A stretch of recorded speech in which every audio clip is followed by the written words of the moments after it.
What is the biggest red flag in a guy? From the relationship I've had, here are some red flags I've noticed. Excessive substance use.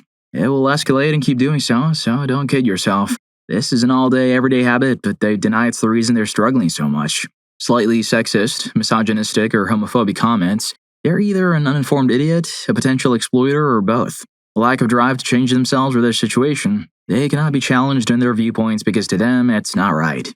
Outward anger. Stress from a situation is turned outwardly to the people around them, often making others miserable or blaming someone for what's happened. For example, I was inconsiderate and a nag because I wanted more help with housework when I was the only one working full-time and all he'd do was cook dinner and get high, partially on my dime. Then I was a bully when I got angry and shouted back, which was not usual, after weeks of snide comments and took away the substance I paid for.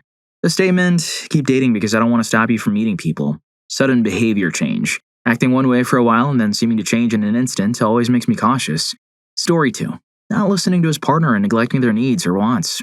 If you speak with a guy and feel like you're talking to a brick wall, run. If he always thinks he knows what's better for you, run even faster. A good relationship requires respect, so you should at least listen to your partner and accept they have a different point of view. Disagreeing is okay, but you should respect the right to think differently. I was once approached by a guy who acted like he knew me better than I knew myself. Never listened to a word I said. He always jumped to assumptions and tried to force his beliefs on me. He had a full picture of my future in his head and wanted me to follow his plan. Wouldn't even start dating. He was already being cruel as heck. He made fun of my religion, tried to alienate my friends, stalked me, and spread rumors. I had to confront him in a rather rough way, almost fighting my way out of his house. I wish I never spoke to him. Story 3. Red flags include a person who pressures you or pushes you to have intimacy, always runs the show, and leaves you hanging or has no regard for your feelings. It's amazing that anyone could get wrapped up with someone exhibiting those behaviors, but people are often drawn in by other incentives, like the promise of adventure, a certain lifestyle, or simply a relationship. The person who falls for it can be willfully or naively blind to the faults in pursuit of the perceived positives, even if the faults contradict the positives. But in my experience, the men who have had the above character traits, selfish and pushy, always turned out to be horrible partners. Their relationship either didn't go anywhere or was a train wreck. Story 4. Switching up their behavior when they don't get what they want. My ex was usually a very affectionate, warm, and outgoing guy, but one night I declined to have intimacy with him. He immediately acted like he was a blank void. No personality at all, just coldness. The contrast to how he usually behaved was scary. He'd stonewall until I confronted him in tears, then he'd make it all better, and I would find myself apologizing to him. Then he'd get what he wanted and would go back to his bubbly, cheerful self. Once I realized this was a pattern that he'd stonewall in time I declined, I was out. The dude was trying to train me not to refuse him. Story 5. He allows his relatives to lie to him about you or say negative things to or about you and doesn't stand up for you. He also allows his relatives to ignore your boundaries and feelings. For example, there's the story of the guy whose mother wanted to try on his fiance's wedding dress and kept pushing despite being told no multiple times. The fiancé came home early one day to find her future husband in the apartment, blocking her access to the bedroom. She heard a noise in the bedroom and ran past her fiancé, only to find his mother trying to force the wedding dress onto her body. The dress had special craftsmanship that ripped when the mother tried to yank it over her head. The fiancé screamed at her future mother-in-law and kicked her out, and her future husband was mad at her for upsetting his mom. I'm sure you'll remember the story, in which the mother-in-law refused to pay for the dress to be replaced, and her spineless mama's boy begged her to let him pay for it so his mom would stop crying. Story 6. Being in contact with his exes. Hanging out with him alone and not telling you about it. Telling you that you either trust someone or you don't, after he's already broken your trust by being an untrustworthy liar who admits information. Not being able to admit he's wrong. Insisting he can't understand your viewpoint and that he's never met anyone with your viewpoint in order to try to get away with things. He still won't admit he did anything wrong and claims it's just a difference of opinion, making you think your interpretation or view of things is unheard of. Story 7. Their attitude around the topic of intimacy. If they act like it's something they are owed, that they deserve, or that they are entitled to in any way, no thanks. Next. But if they're respectful, not pushy, and considerate of how you're feeling, of course it'll happen a lot faster and be better overall. This is literally the bare minimum. Sometimes if I'm not feeling it and they immediately stop and tell me, that's okay, and want to cuddle instead, sometimes that turns me on and suddenly I'm in the mood. It's terribly sad that the bar is so low that the basic respect is considered hot now, but here we are. But yes, before it is said, intimacy is and can be very important in a relationship, but it is never something you're entitled to. That's all I'm getting at. Story 8. I'm realizing now that my wife always guilted me out of hanging out with friends. She would say it was weird that I wanted to catch up with an old good friend or coworker. I'm literally realizing that it was some sort of gaslighting because why would it be weird to hang out with someone who stayed the night almost every weekend and who we eventually ended up as roommates with, along with another good friend. Basically, we were best friends for years, but I guess maybe it's weird now that it's later in life and we're married. Sorry, just had to work that through. Story 9. Not one red flag, but multiple.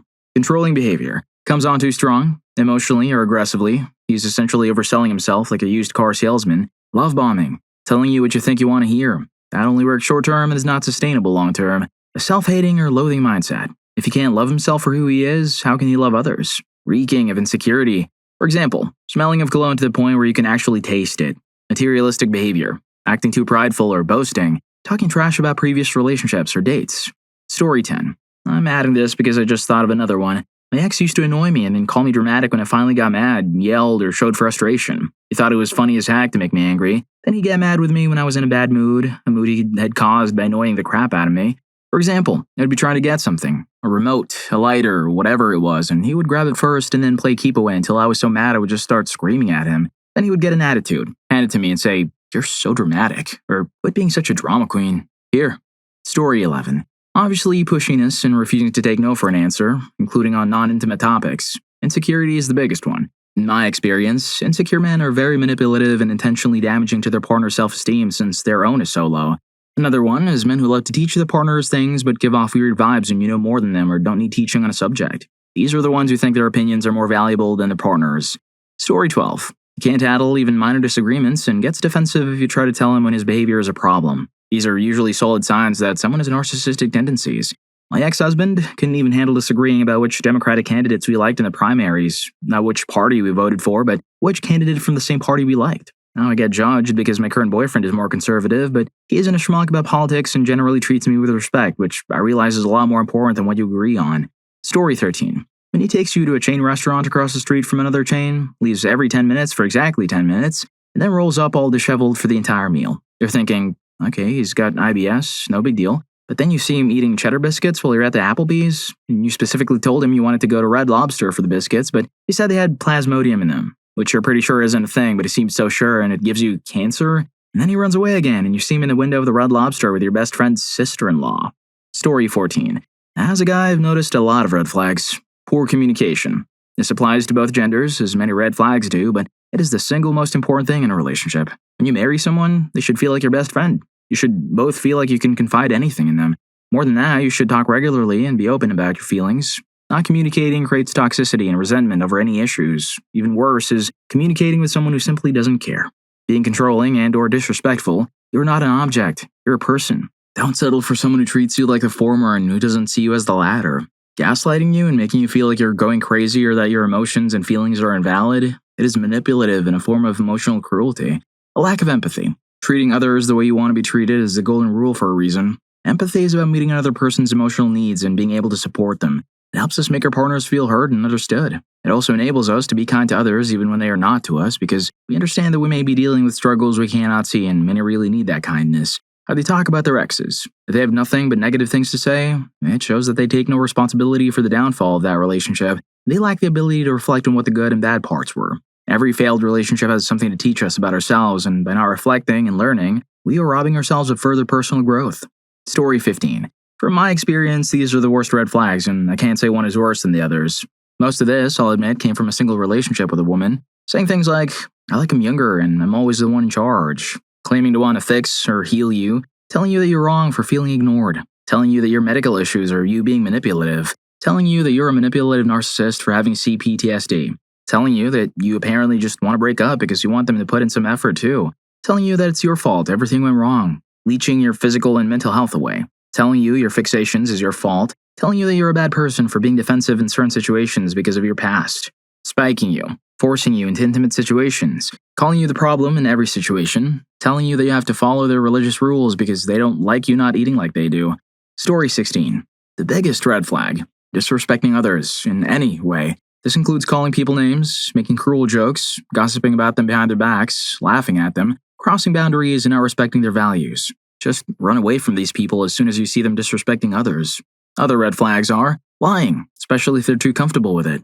Substance fixation, entitlement, or always wanting to be the center of attention, jealousy and envy, and acting on it by giving bad advice, doing something bad to someone or trying to pull them down, and all their previous relationships failed and it was never their mistake. A lack of empathy, no guilt after doing something bad to someone, cheating and misconduct, even if they try to justify it by making other people cheat, gambling. Also trust your intuition. When you meet someone, your first instinct about that person is usually right. Story 17. As a former gym rat, I'd probably say being really into the gym and muscle building is a red flag. I don't think I was a very good partner when I was bodybuilding. I was also pretty shallow. A lot of guys I knew in the community were far worse. For example, one guy went on a long rant because he saw a skinny guy with a beautiful woman. It's not a red flag to be into fitness, but I'd probably avoid the guy who's way too into aesthetics and bodybuilding. Story 18. If he doesn't let you finish speaking before he starts. As a man myself, we do this when we perceive the other person to be less important or inadequate. When a man respects you, he'll not just allow you to finish speaking. He will listen and respond. Ladies, if you're single and you can't finish a sentence before he responds, it means he's trying to do what we call in the business a hit it and quit it. It's a technical procedure, but it happens all the time. Story 19.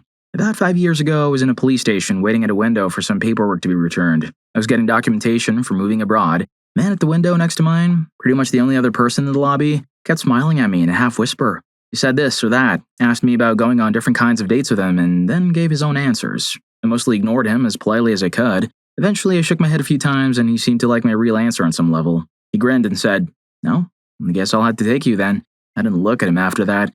A red flag is a red flag, but this guy just laid it all out there. Story 20. Not respecting our boundaries. If I say no, I'm not saying try harder. I want you to listen to what I'm actually saying and respect my wishes, and this applies to any boundary. Don't insist on picking me up if I want to drive myself to our date. Don't push for a private location if I'm not comfortable with that.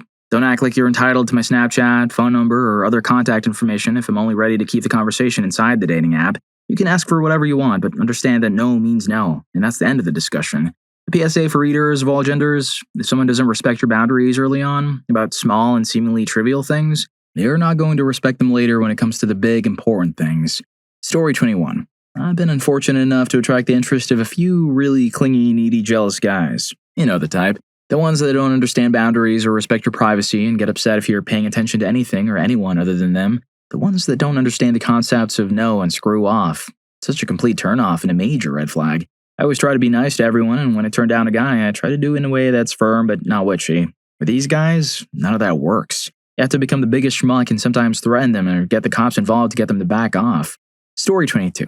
The one that may not seem obvious at first, but it's likely more common nowadays. If a guy is really eager for you to play a part in his life, look out. It can start out small, like he's almost feeding you lines or suggesting wardrobe or character development. I imagine that in the hellscape of influencer and content creation culture, these kinds of behaviors won't register as red flags at first, but that's some textbook NPD behavior. Don't conflate it with an actual relationship. You'll always be a character in his life, even when the camera's off. Story 23. Saying he's a damaged person who just needs love. In my experience, it's a manipulative tactic. I was too young and inexperienced at the time to realize he was just trying to make me feel bad for him and guilt me into staying. Also picking random things to bicker over. The most petty example was when I'd say I didn't like certain music, and then suddenly he'd really want to listen to that music, and I was being unreasonable for not letting him play it in the car while I was driving. Story 24. Take it from someone who is currently in an emotionally cruel relationship. These are the dynamics that make you feel like a worthless piece of crap. Invalidating your opinions. Inability to handle dissent. Your difference of opinion really angers them. Sweeping everything under the carpet and acting like nothing happened 10 minutes later. The silent treatment. Criticism of your personal taste, clothing, hobbies, etc. Mocking you or using sarcasm and teasing to belittle you. For example, he'll mock her daughter's laughter, but if someone tried to poke fun at him, he would get angry. Passive aggressiveness, such as deep sighs, walking right up next to you and eye rolls. Anger issues. They can't hold it in, or the anger continually bubbles under the surface. Oppositional to everything you say. Refuses to apologize and take personal responsibility. Is never wrong. Shaming and blaming for every little thing. I'll get blamed indirectly for things too. For example, he'll say, "Someone hasn't fed the cat, have they?" With a passive-aggressive tone and a smug look. Instead of acting like a normal human, he won't just ask me or quietly do it himself. Acting like they're superior to you in some way. Intelligence, looks, opportunities, etc. Guilt-tripping. Walking on eggshells around him. I get knots in my stomach when I hear him pull up in the driveway. Not actually listening and cutting you off mid-sentence to one-up the conversation and bring it back to themselves. It's highly insensitive. Generally lacking empathy. Being indifferent or insensitive to your feelings. For example, I was sick a few months back, and within hours of being tested, I asked him to make me a cup of tea so I could rest in bed. He yelled at me to hurry up and get over it. I don't mean to make this about me, but I think sometimes sharing examples from real life can help others understand how insidious this actually is. I wouldn't wish for anyone to go through this. I could go on, but I think you get my point.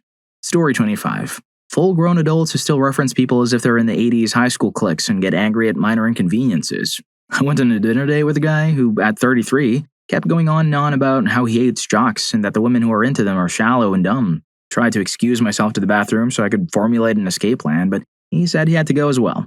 After we got the code to the restrooms, I was able to get in successfully, but I guess I must have been entering it wrong so the door wouldn't open. He ended up screaming at the bathroom door and kicking it because he couldn't get in. Once he was able to get in, I left the restroom and freaking ran home. I was so grateful that I hadn't picked me up in a public place instead of my actual home. Story 26. Being very judgmental means they have an inferiority complex that presents itself as a superiority complex. Also means they'll be condescending and more respect your free will and autonomy. Judgmental people typically are full of self-loathing. They just aren't self-aware enough to realize it's themselves they hate, not everyone else. Secondly, telling clever stories about his exes designed to make you think he's a nice guy or a victim of some witch. These stories are disguised as opening up about past trauma, and they will try to say, nice girl, but if all his exes are witches, is a hard pass. If you're enjoying the video, don't forget to hit that subscribe and like button for more videos like this. Story 27. Where to start? He's brutal towards women, mostly female relatives or friends when they don't agree with him. He's lenient with his male close friends. For example, my ex despised his mother, a real deep hatred because she was conservative. While I was sympathetic at first, I then met his male friends for the first time. They were a quartet of fascists, and he'd laugh and joke along with them and then tell me how nice they were.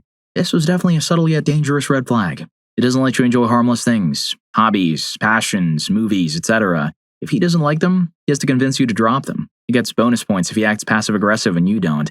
An easy one. His first reaction to conflict is anger. Even if he doesn't punch walls or shout, acting angry when calmly confronted is a red flag. He gets you a gift or insists on paying for a meal and then gets mad when you don't do exactly what he wants, as if to pay him back, even though it was his unprompted decision in the first place. In general, he has to control who you are. He's never okay with how you dress, what you eat, the way you deal with things, or the way you say and explain something. Even if he passes it off as a joke, it's still a manipulative tactic to make you feel inadequate. He refuses to acknowledge that he's in a position of privilege in certain societal situations. He doesn't have to bow down and do everything you say, but I reckon the least a man could do is sit down and actually listen when a woman is trying to talk about her gender-based hardships. I probably have more that makes it to the worst list, but these are the ones I have right now. Story 28. He feigns interest in your conversation, doing all the normal things to show he's actively listening, but his smile doesn't reach his eyes. His interactions with friends are all similar and very surface. Even though he's putting on a jovial face, you can tell he's just playing a social interaction game. He may be well-liked, even handsome, but once he's convinced you that he's safe, the psychopath unfurls its wings. Story 29. A man I once dated put me down on several occasions. For reading nonfiction, self-help books, and not fiction like him. For eating white rice and not brown rice like him. For watching and enjoying certain shows on Netflix that he found very okay-ish. For using a saucepan to make rice instead of a pressure cooker. For using phrases such as nature's call and pain in the wrong place. He said, hey, such formal language, much wow. It actually badmouthed me to his cousin and then had the guts to tell me what he did. For having creative pursuits instead of pursuing all the physical activities he liked, such as biking, hiking, swimming, sports, and whatnot. And the list goes on. All these subtle put-downs are quite insignificant and could be easily overlooked and forgiven if you look at them individually, but what surprised me was how consistent he was with them and how condescending he was while actually putting me down. It was slow and subtle with nothing obvious about it at first sight. There are red flags that you can easily spot in the first couple of dates, and then there are others that take time to surface. You have to realize them before they eat away at your peace of mind. I think the latter ones are the most dangerous because of how subtle they are, which makes them easy to overlook. Story 30. There was this guy I was dating for a few years. I just broke up with him, and for years he had been saying, yeah, I'm the same age as you, and have the same birthday. I believed it, for some reason. We met on Roblox, so I really thought that was his age. I was on Discord with my friend talking about him, and apparently, he had cheated on me with a few girls. He told them all random ages. He told me his age was mine, and he told them all that their age was his, too. Basically asking their age and then saying, yeah, I'm the same age as you. I immediately broke up with him and blocked him from everything. So, basically, do a background check before you make it official, especially if it's someone you met online. Story 31. Gaslighting right off the bat. The number of crazy ex-girlfriends they have, more than 2 is suspicious, and it's more than likely the guy who's the problem. Mansplaining. As a female mechanic, this happens all the time, and half the time they're not even correct. Telling me what I should wear or what to do. Above all, treating waitstaff like crap or not tipping. Always respect humans and always tip everyone, no matter what. Racist, sexist, or any of the negativists, really. A personal one for me specifically, if he doesn't correct other people when they compliment him in my car. This happens often, and my current partner is mind-blown by how often people compliment him in my car. He always corrects them, makes it a point, and loudly gets my attention when someone compliments him on it. He's also been my friend for about 8 years and already knows this drives me freaking insane. Story 32. A bit specific, but a big red flag. Not helping you when you're sick or making you feel like a bother when you're sick. My ex-husband would all but refuse to go out of his way when I was under the weather. Things like going to the store for medicine or heating up some soup were a huge pain for him, and he was very vocal about these inconveniences. Not to mention, he couldn't be bothered to clean up after himself and would simply leave any messes he made for me to deal with when I wasn't sick. Later in our relationship, I developed chronic health problems. He left me because he couldn't deal with me needing so much help and was still a young man. Let's just say I wasn't exactly surprised. Story 33. Core and fixation denial and cruel behaviors are major red flags. Broken down, the behaviors include the following: yelling or losing their temper over small things and/or everything. Yelling at service workers, using fists to solve conflicts rather than using their words or walking away. Gaslighting their partner by twisting events and words to serve their own agendas. Being a pathological liar and then getting angry at their partner's disappointment in their lying. Belittling or screaming at their partner through demeaning humor, which they claim is meant to be a joke and we shouldn't be so sensitive about it. Essaying their partner to satisfy their own desires. Being emotionally indecisive, manipulative, or breadcrumbing to keep a potential partner around rather than being clear about where they stand romantically. Stating any negative slander, or disapproval of a partner's body to the point where they are forced to change to fit their standard. Being so controlling over the relationship and others' emotions to feel a sense of empowerment. Controlling where, when, and who the partner sees, eventually isolating them completely. They say things like, "You don't need them, I'm better for you anyway," or "We don't need them, as we're enough on our own."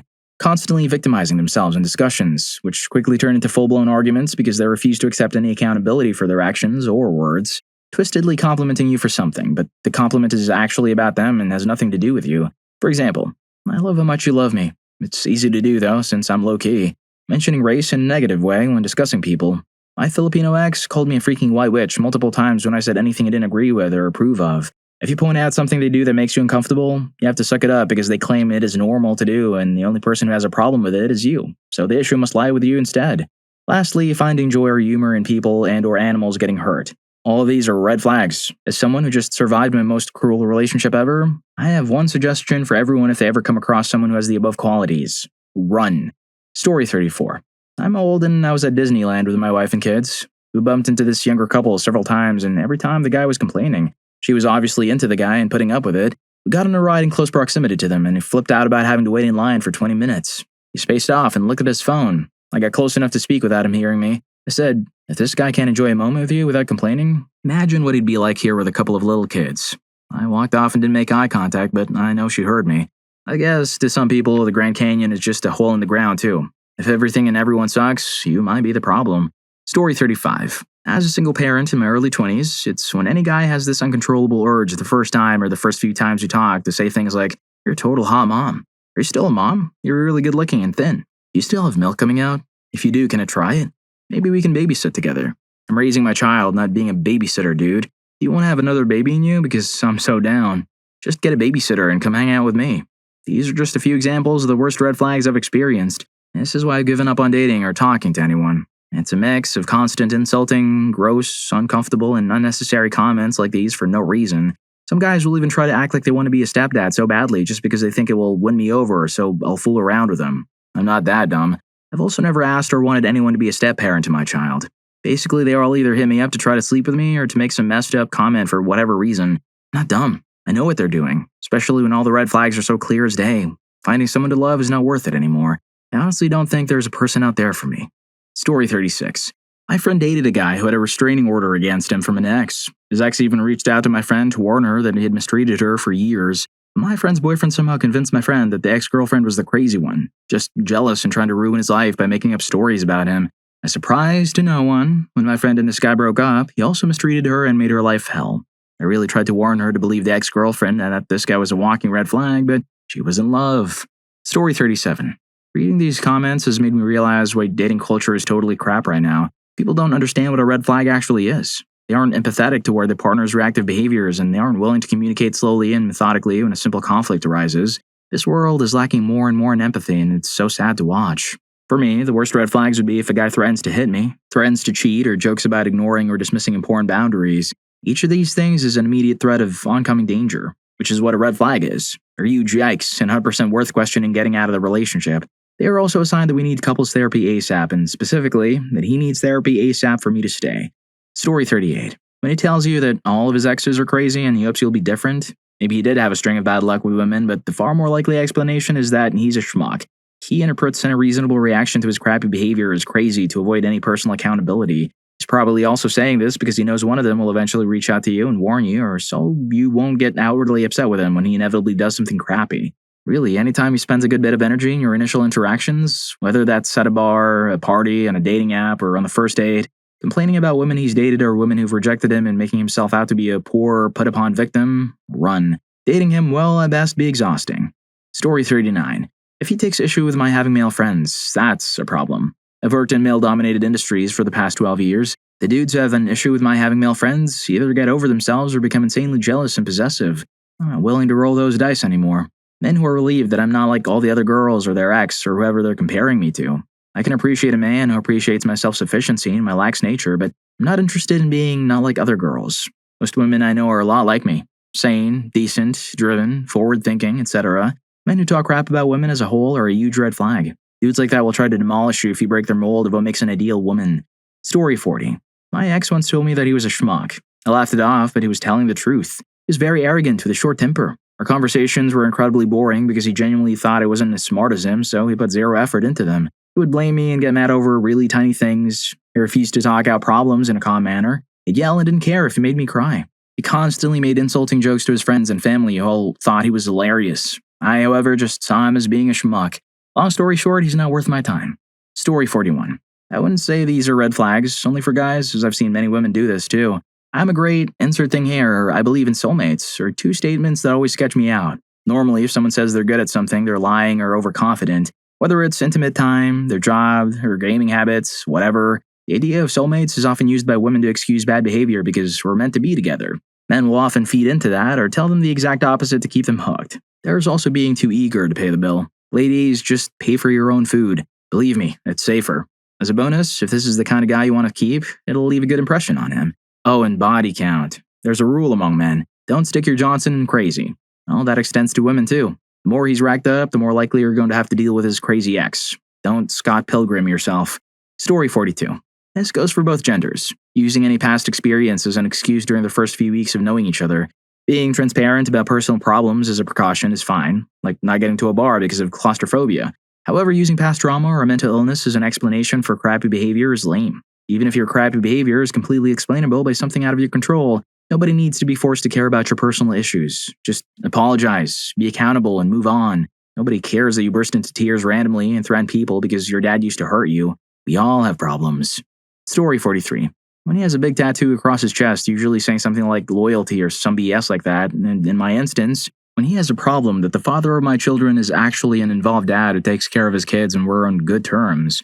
A lot of guys my age, early 20s, I had kids very young, have a problem that I talk to and see my kid's father on a daily basis and he's always there for events and we take them places together, etc. Like, they don't want him around me or my kids. Like, he's their dad. Wouldn't it be worse if he was a lost cause? Story 44. Accosting. Blocking your pathway, grabbing or following you and trying to flirt or get your number. It should be obvious, but all of the above have happened to me while walking in the middle of the day. And the first time it happened was in school. Should be obvious, but no, do not pester, stalk, or harm people when trying to flirt with them. Also, spam messaging someone without having asked for their contact is a huge red flag.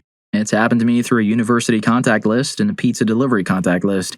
If you don't identify yourself first and ask if it's okay to proceed, don't spam someone with flirty messages or poetry. There are many other red flags, but given this happened to me without more escalation, I guess some men might seem old rom-com tropes and think they're romantic.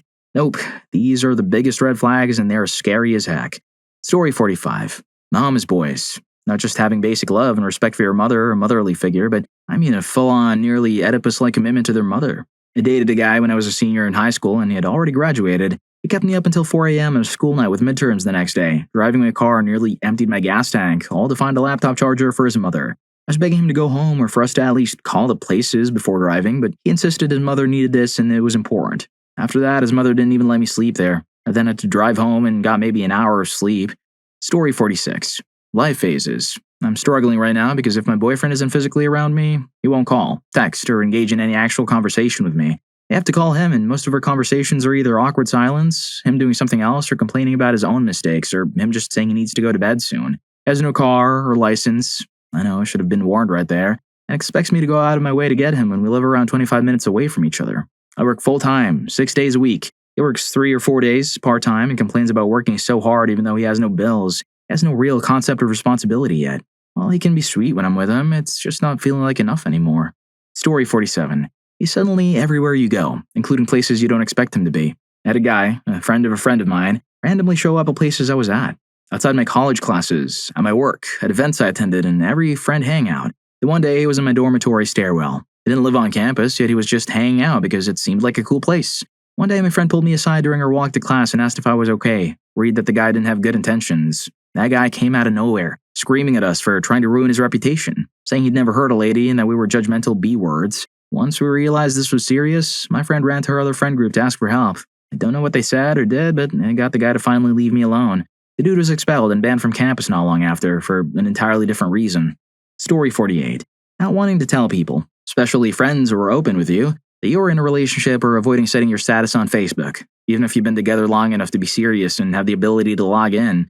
Also, suddenly turning off your relationship status is a red flag. This might sound trivial, but even if you're a technophobe, it takes 2 seconds to accept a relationship request. It's a common technique to keep yourself available in the market and able to talk to people without being that person who is constantly questioned about why they're flirting while in a relationship. I don't use Facebook often, but since learning this, if I'm in a relationship, I always set my status to prove I'm not up to something sketchy. This isn't to say that everyone who doesn't use social media is going to cheat, but if they do use it and there's something stopping them from setting that status when you're serious, it's kind of off. No, it's very, very off. Story 49. When a guy doesn't want to be seen with you or controls what you look like and what you wear in public. This is especially prevalent in high school because some guys care more about their reputation than their SO, but it still happens fairly often with adults. Another red flag is when a guy will make slightly negative comments on everything you do, like what you eat, how you present yourself, or your mannerisms. Also, guys who are dry texters are always a red flag. Story 50. Go on a date with someone and try saying no to a totally innocuous thing. Try it a few times. Don't let them get the door, choose your drink, or something small. Pay attention to how they respond. If they continuously try to talk over you, change your mind, and do anything but respect a simple no, don't get involved. Don't do anything physical with them. Controlling cruel people like control and will show this in small ways in the beginning. By the time their true colors are shown, you're usually already involved or in a potentially dangerous situation. If they can't take no for an answer with little things, they probably won't regard it too much if things get physical. Coercion is a big red flag for me. Story 51. A few years back, my dad and I were shopping. At the time, I had just turned 16 and we were looking for some summer clothes because it was getting hot. I was wearing a dress and was looking for a button-up shirt to match a skirt, I think. As we were looking, I found a shirt that was odd, to say the least. I said something about it, joking that I would buy it. Then he said, maybe if you dressed more ladylike. I have remembered this line for years because he would also yell at my mom, who would wear just shorts and a t-shirt around the house and to Walmart about her not appropriate attire. Sorry about this rant, but I thought you guys would enjoy how he's the definition of a red flag. Now, if you like these stories, here's more. YouTube thinks you're going to love this. Catch you in that video.